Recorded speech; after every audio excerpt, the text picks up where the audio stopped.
भक्तामर स्तोत्र एक अमर स्तोत्र है। एक महान भक्त ने इस भक्तामर स्तोत्र के इन 48 श्लोकों में भगवान ऋषभदेव के प्रति संपूर्ण शरणागति के भाव प्रकट किए हैं। वो परम भक्त हैं मानतुंगाचार्य, एक प्रकांड पंडित परंतु अत्यंत विनम्र, मीठे फलों के भार से झुके हुए वृक्ष की तरह। वे अपनी तपस्या से प्राप्त तपोबल से चमत्कार दिखाकर अपना सम्मान राज दरबार और समाज में बढ़ाने की इच्छा नहीं रखते थे, परंतु एक बार महाकवि मानतुंगाचार्य पर भी परीक्षा का समय आ गया। राजा भोज उज्जैनी नगरी के राजा थे।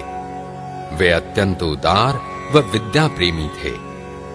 एक दिन राजा भोज ने दरबार में चुनौती दी, इन ब्राह्मणों को छोड़कर है कोई मां का सच्चा लाल जो अपनी भक्ति और विद्वता से चमत्कार दिखा सकता है? एक दृढ़ चित्त श्रावक ने राजा से कहा, हां राजन, ये धरती बहुरत्ना वसुंधरा है।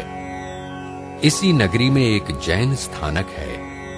वहां एक महान तपस्वी रहते हैं जिनका नाम मानतुंगाचार्य है, परंतु वो चमत्कार कभी नहीं दिखाते। फिर भी अगर आप विनती करें तो।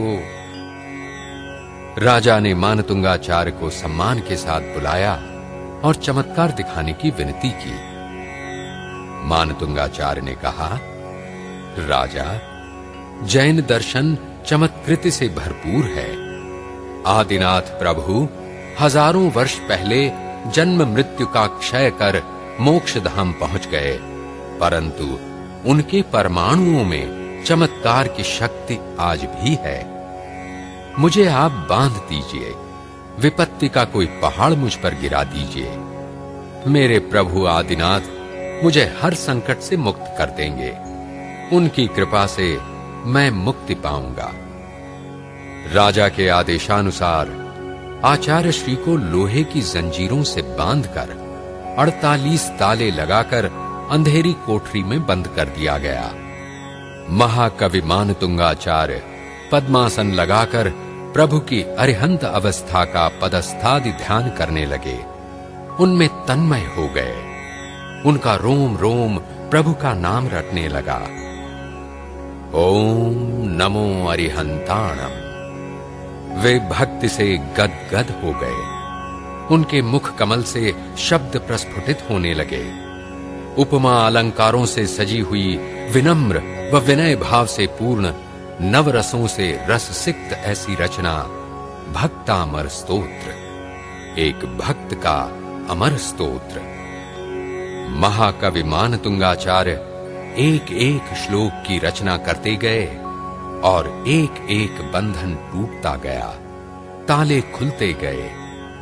48 श्लोक केवल एक रात्रि में रचे गए, जिससे उनके 48 बंधन खुल गए। भक्तामर स्तोत्र का नित्य पाठ प्रतिदिन भोर सूर्योदय से पहले करना चाहिए। इससे मनुष्य को दुखों से आमूल मुक्ति मिलती है। इस पृथ्वी पर जन्मा हुआ हर मनुष्य, हर जीव अतृप्ति के अंधकार में भटकता रहता है। उसकी अभिलाषा पूर्ण नहीं होती और अंत में वो भगवान की शरण में जाता है। उस शरणागत भाव का अनुभव एक साधक को भक्तामर स्तोत्र से हो सकता है, जिससे उसके सारे बंधन टूट जाते हैं। मानव का मुक्ति का मार्ग प्रशस्त हो जाता है। भक्तामर स्तोत्र के नित्य पठन से मनुष्य का जीवन धन्य हो जाता है।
प्रणतमौलिमणिप्रभाणा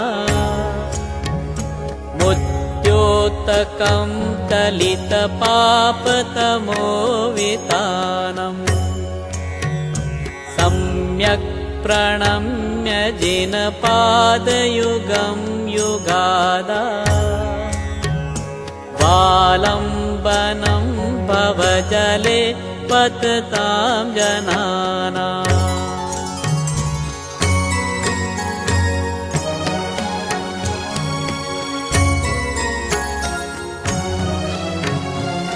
यत्संस्तुत सकलवाङ्मय तत्त्वबोधा उद्भूतबुद्धिपटुभिः सुरलोकनाथैः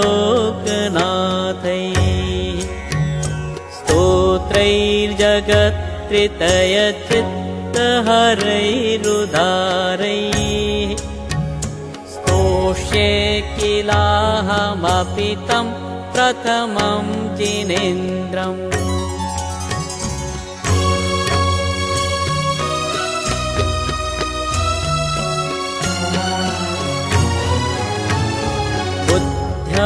विनापि विबुधार्चितपादपीठ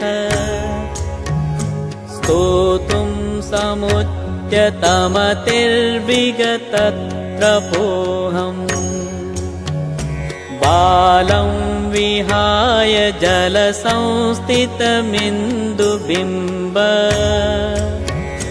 मन्यः क इच्छति जनः सहसा ग्रहीतुम्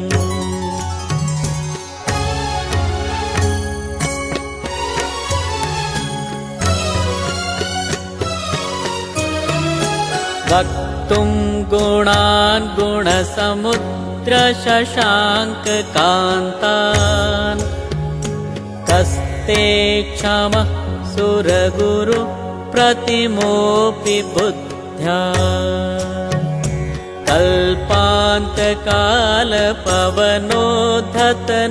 कल्पान्तकालपवनोद्धतनक्रचक्रम् को वातरीतुमलमम्बुनिधिं भुजाभ्याम्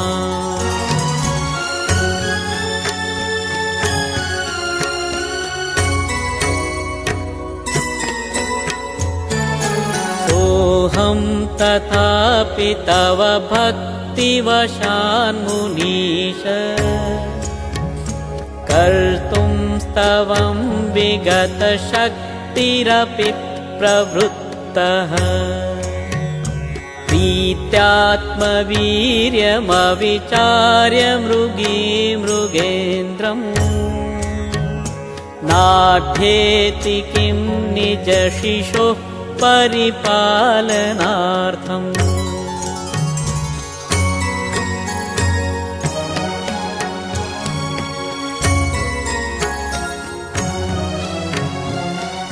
अल्पश्रुतं श्रुतवतां परिहासधाम त्वद्भक्तिरेव मुखरीकुरुते बलान् माम् यः कोकिलः किल मधौ मधुरं विरौति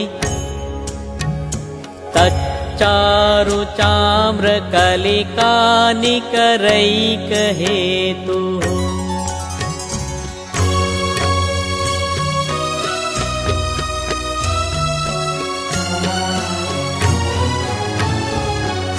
संस्तवेन भवसन्ततिसन्निबद्धम् पापं क्षणाक्षयमुपैति शरीरभाजाम्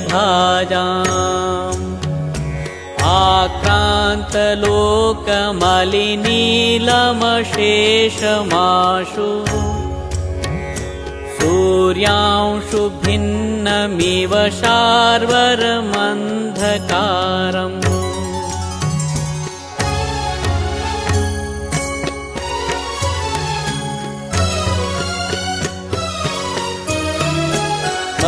त्वेति नाथ तव संस्तवनं मयेद मारभ्यते तनुधियापि तव प्रभावात् चेतो हरिष्यति सतां नलिनीदलेषु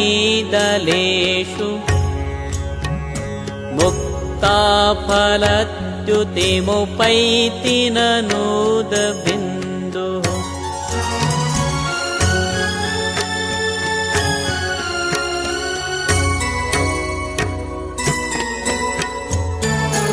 आस्तां तव स्तवनमस्तसमस्तदोषम् त्वत्संकथापि जगतां दुरितानि हन्ति दूरे सहस्रकिरण कुरुते प्रभैव पद्माकरेषु जलजानि विकासभाञ्जे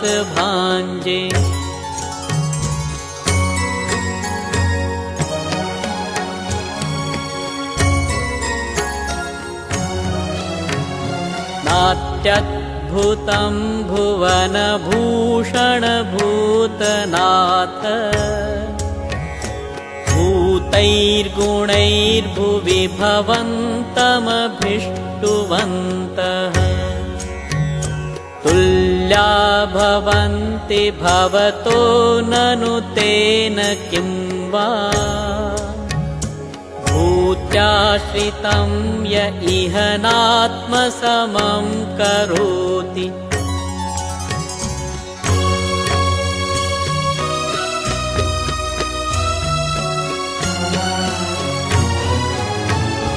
दृष्ट्वा भवन्तमनिमेषविलोकनीयम् नान्यत्र तोषमुपयाति जनस्य चक्षुः पीत्वा पयः शशिकरद्युतिदुग्धसिन्धो क्षारं जलं जलनिधेरसितुं क इच्छेत्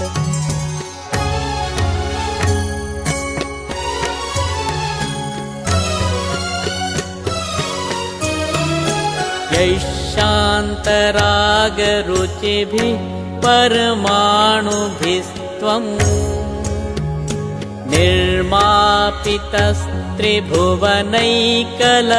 निर्मापितस्त्रिभुवनैकललामभूत तावन्त एव खलु ते प्रणवः पृथिव्याम् यत्ते समानमपरं न हि रूपमस्ति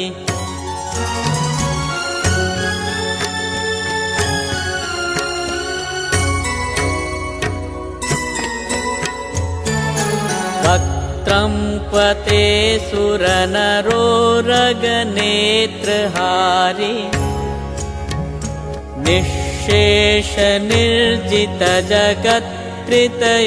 निःशेषनिर्जितजगत्त्रितयोपमानम्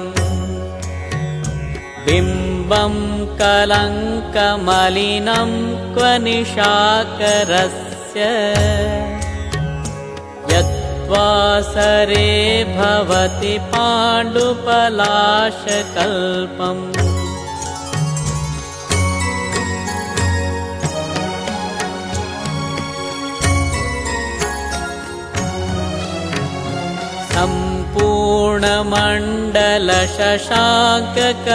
सम्पूर्णमण्डलशशाङ्ककलाकलाप शुभ्रागुणास्त्रिभुवनं तव लङ्घयन्ति ये संश्रितास्त्रिजगदीश्वरनाथमेकम्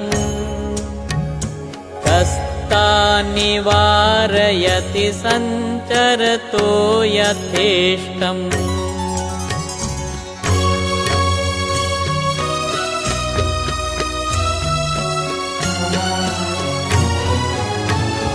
चित्रं किमत्र यदि ते त्रिदशाङ्गनाभिर्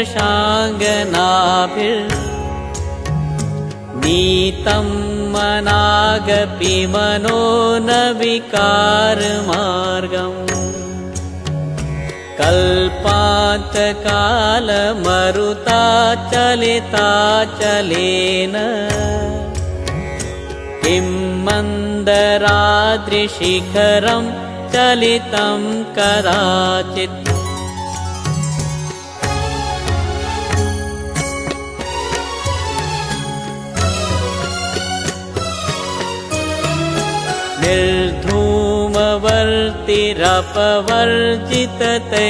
निर्धूमवर्तिरपवर्जिततैलपूरः कृत्स्नन् जगत्त्रयमिदं प्रकटीकरोषि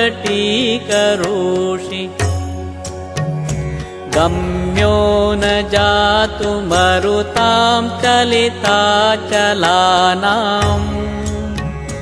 दीपोपरस्त्वमसि नाथ जगत्प्रकाशः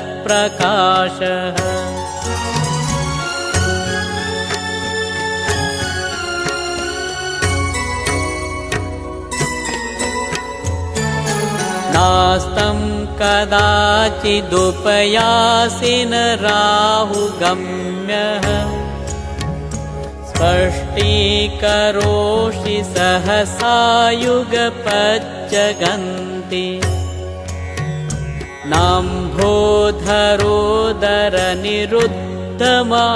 नाम्भोधरोदरनिरुद्धमहाप्रभावः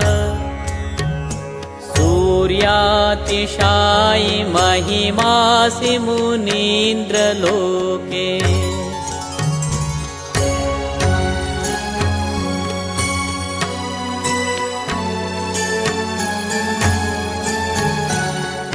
नित्योदयं दलितमोहमहान्धकारम् गम्यन्न राहुवदनस्य न वारिदानाम् विभ्राजते तव मुखाब्जमनल्पकान्ति विद्योतयज्जगदपूर्वशशाङ्कबिम्बम्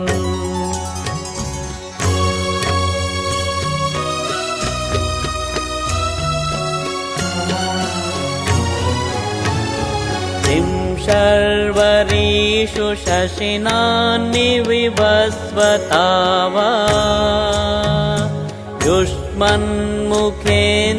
युष्मन्मुखेन्दुदलितेषु तमस्तु नाथ निष्पन्नशालि वनशालिनि जीवलोके कार्यं कियच्चलधरैर्जलभारनं रे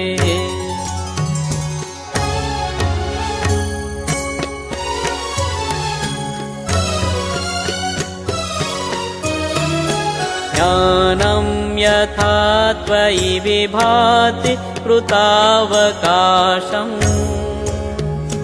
दैवं तथा हरिहरादिषु नायकेषु तेजः स्फुरन्मणिषु याति यथा महत्त्वम् नैवं तु काच शकले किरणाकुलेऽपि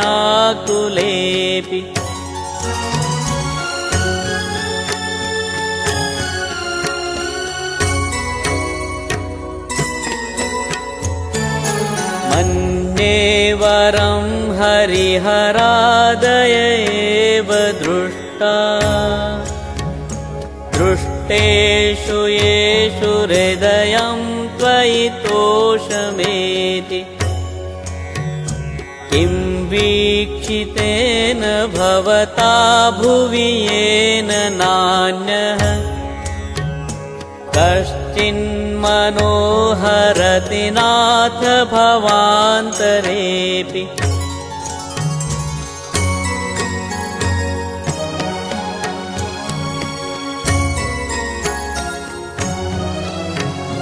स्त्रीणां शतानि शतशो जनयन्ति पुत्रान् नान्यासुतं त्वदुपमं जननी प्रसूता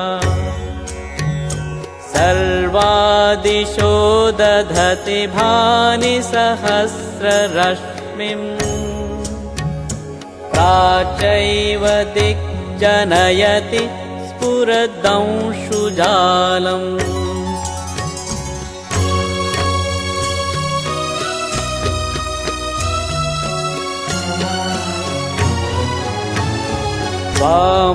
त्वामामनन्ति मुनयः परमं पुमांस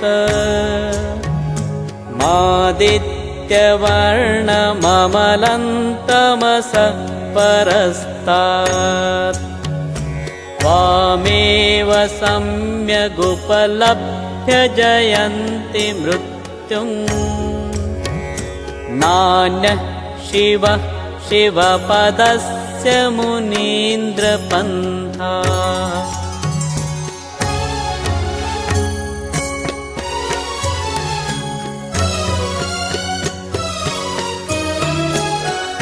त्वामव्ययं विभुमचिन्त्यमसङ्ख्यमाद्यम्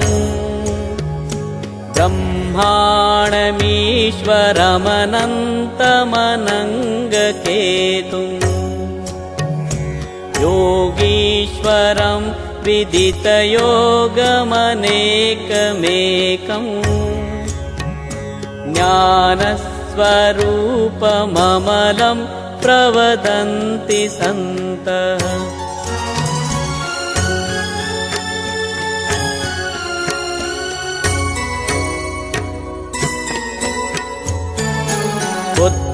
बुद्धस्त्वमेव विबुधार्चितबुद्धिबोधात् त्वं शङ्करोऽसि भुवनत्रयशङ्करत्वात् धातासि धीरशिवमार्गविधेर्विधानात् व्यक्तं त्वमेव भगवन् पुरुषोत्तमोऽसि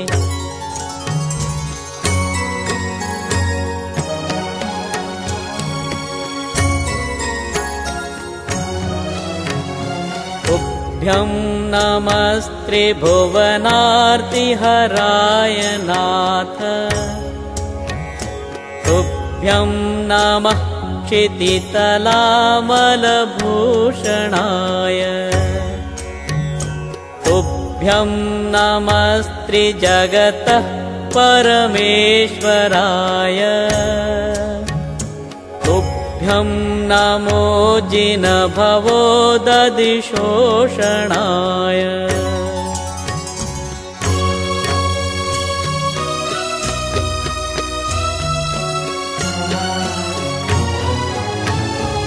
ओ विस्मयोऽत्र यदि नाम गुणैरशेषैः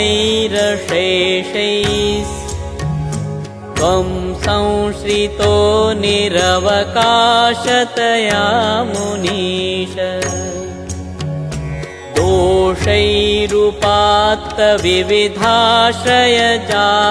दोषैरुपात्तविविधाश्रयजातगर्वैः स्वप्नान्तरेऽपि न कदाचिदपीक्षितोऽसि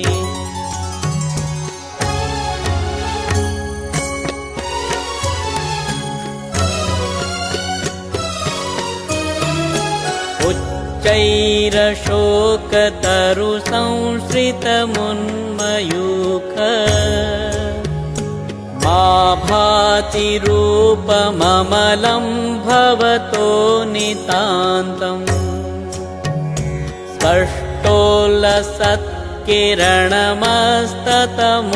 स्पष्टोल्लसत्किरणमस्ततमोवितानम् बिम्बं रवेरिव पयोधर पार्श्ववर्ति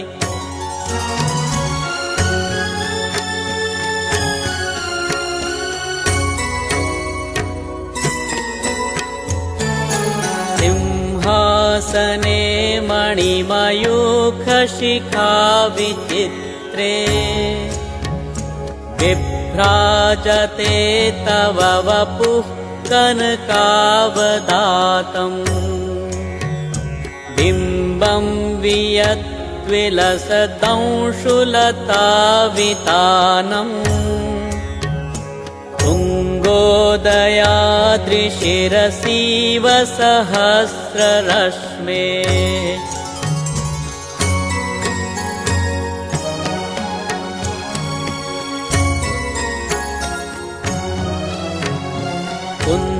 कुन्दावदात चलचामरचारुशोभम्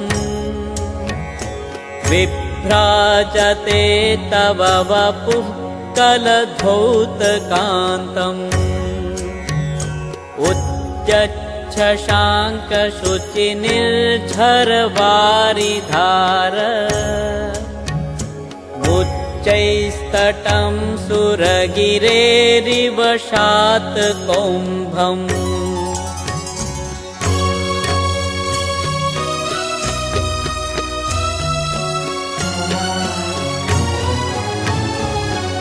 छत्रत्रयं तव विभाति शशाङ्ककान्त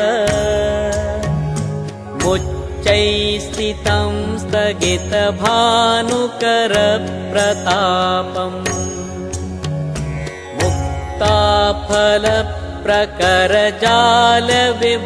मुक्ताफलप्रकरजालविवृद्धशोभम् प्रख्यापयत् त्रिजगतः परमेश्वरत्वम्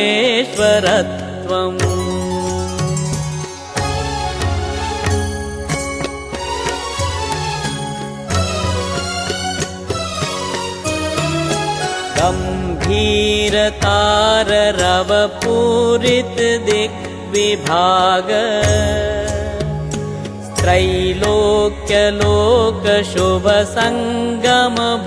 त्रैलोक्यलोकशुभसङ्गमभूतिदक्षः सद्धर्मराज जय घोषण घोषकः सन् हे दुन्दुभिर्ध्वनति ते यशसः प्रवादी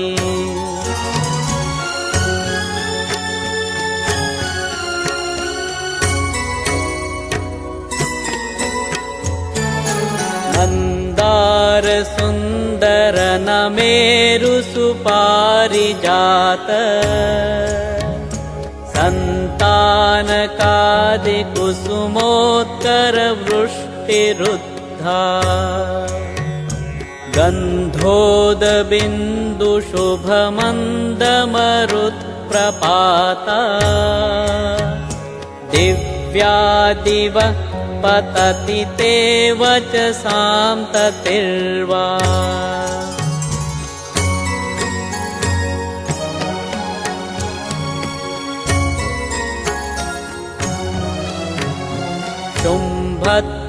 शुम्भत्प्रभावलय भूरि विभाविभोस्ते लोकत्रयद्युतिमतां द्युतिमाक्षिपन्ति प्रोद्यद्दिवाकर निरन्तर भूरि संख्या दीप्याजयत्यपि निशामपि सोम सौम्या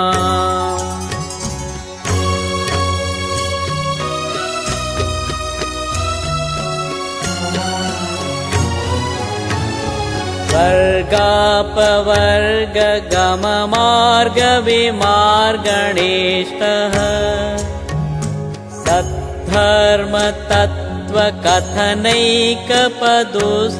सद्धर्मतत्त्वकथनैकपदुस्त्रिलोक्याम् दिव्यध्वनिर्भवति ते विशदार्थ सर्व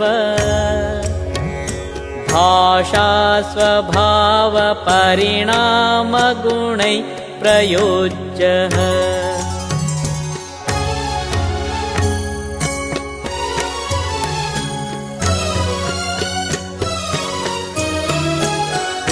नित्र हेम नव पंकज पुंज कांति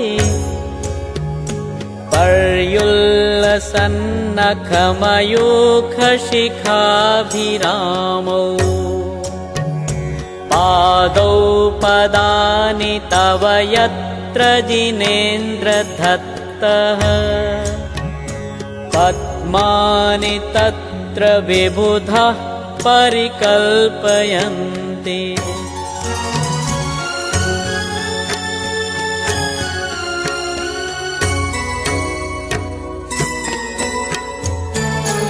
इत्थं यथा तव विभूतिरभूज्जिनेन्द्र धर्मोपदेशनविधौ न तथा परस्य यादृक्प्रभादिन कृतः प्रहतान्धकारा तादृक् कुतो ग्रहगणस्य विकासिनोऽपि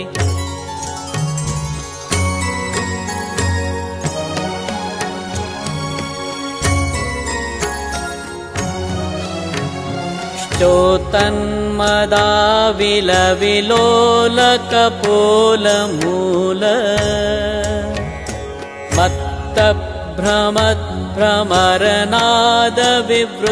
मत्तभ्रमद्भ्रमरनादविवृद्धकोपम्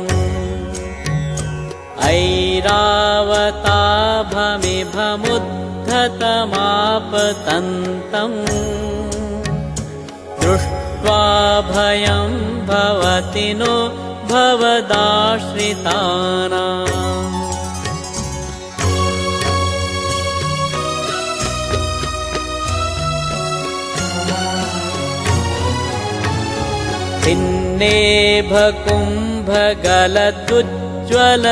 भिन्नेभकुम्भगलदुज्ज्वलशोणिताक्त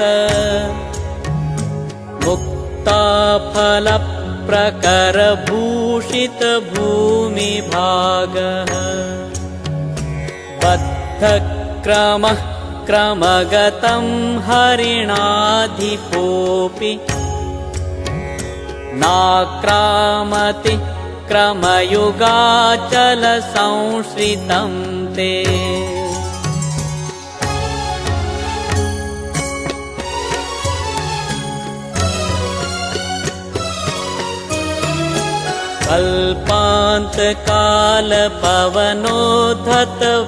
कल्पान्तकालपवनोद्धतवह्निकल्पम् दावानलं ज्वलितमुज्ज्वलमुत्स्फुलिङ्गम् विश्वं जिघत्सुमिव सम्मुखमापतन्तम्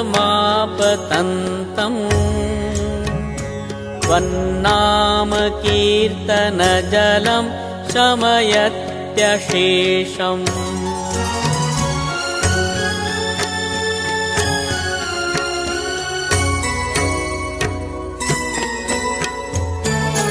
रक्ते क्षणं समदकोकिलकण्ठनीलम्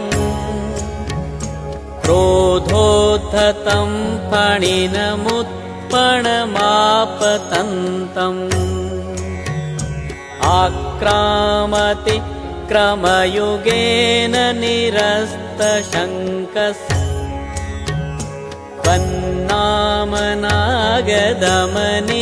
त्वन्नामनागदमनिहृदयस्य पुंसः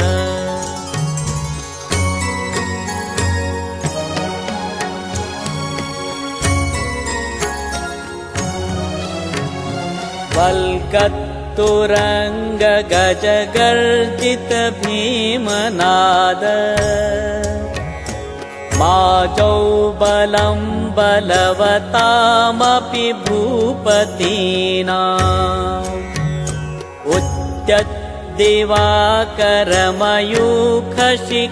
उद्यद्दिवाकरमयूखशिखापविद्धम्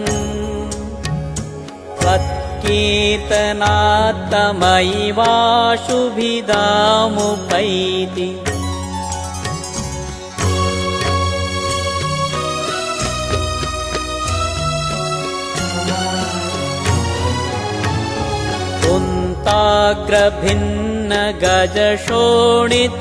कुन्ताग्रभिन्नगजशोणितवारिवाह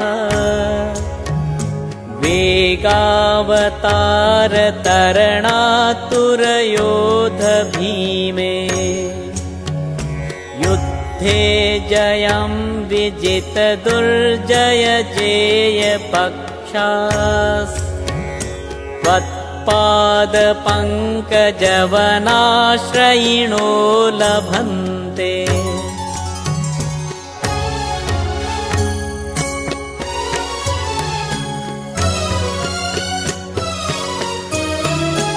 अम्भोनिधौ क्षुधितभीषणनक्रचक्र पाटीनपीठभयदोल्वणवाड्वाग्नौ रङ्गत्तरङ्गशिखरस्थितयानपात्रास् त्रासं विहाय भवत स्मरणात् व्रजन्ति।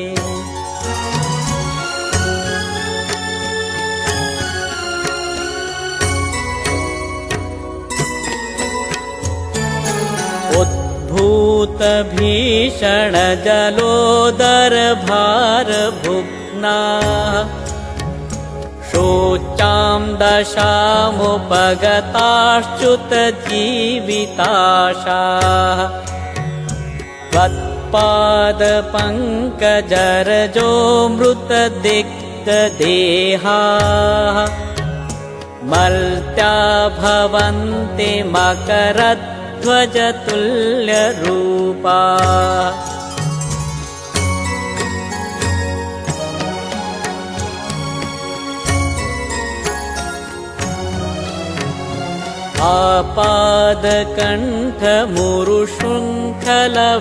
आपादकण्ठमुरुशृङ्खलवेष्टिताङ्गा गाढं बृहन्निगडकोटिनिघृष्टजङ्घा त्वन्नाममन्त्रमनिशं मनुजा स्मरन्तः सद्यस्वयं विगतबन्धभया भवन्ति।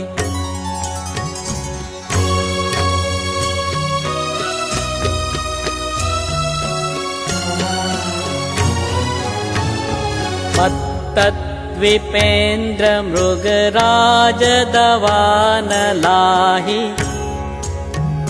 सङ्ग्रामवारिधिमहोदरबन्धनोत्थम् तस्याशुनाशमुपयाति भयं धियेव यस्तावकं स्तवमिमं मतिमानधीते।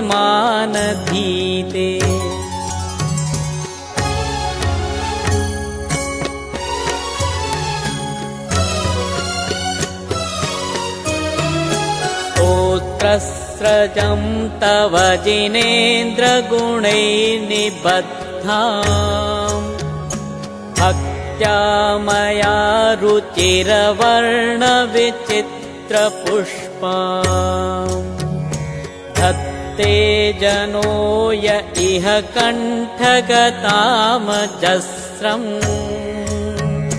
तं मानतुङ्गमवशासमुपैति लक्ष्मीः तं मानतुङ्गमवशासमुपैति लक्ष्मीः तं मानतुङ्गमवशासमुपैति लक्ष्मीः।